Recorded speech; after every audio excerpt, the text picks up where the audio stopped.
The story that I have for you today is "'Twas the Night Before Christmas," and it's written by Clement C. Moore.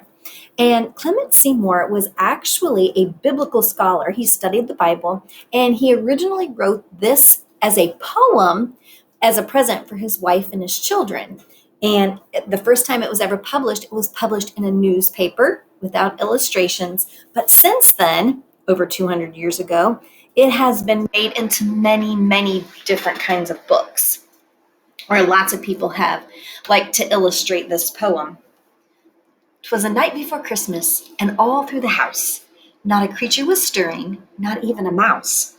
The stockings were hung by the chimney with care, in hopes that St. Nicholas soon would be there.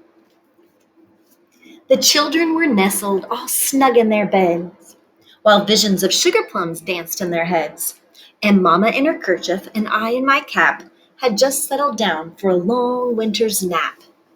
When out on the lawn there arose such a clatter, I sprang from my bed to see what was the matter, when what to my wondering eyes should appear but a miniature sleigh and 8 tiny reindeer, with a little old driver so lively and quick, I knew in a moment it must be Saint Nick.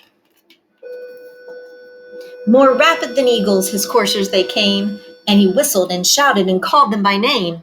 Now Dasher, now Dancer, now Prancer and Vixen, on Comet, on Cupid, on Donner and Blitzen, to the top of the porch, to the top of the wall, now dash away, dash away, dash away all. As I drew in my head and was turning around, down the chimney St. Nicholas came with a bound. He was dressed all in fur from his head to his foot, and his clothes were all tarnished with ashes and soot.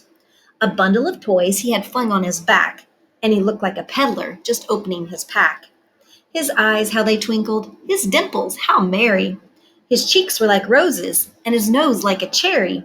His droll little mouth was drawn up like a bow, and the beard on his chin was as white as the snow.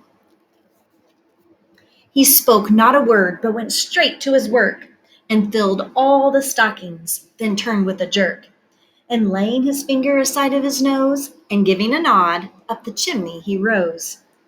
He sprang to his sleigh, to his team gave a whistle, and away they all flew like the down of a thistle. But I heard him exclaim, ere he drove out of sight, "Happy Christmas to all, and to all a good night."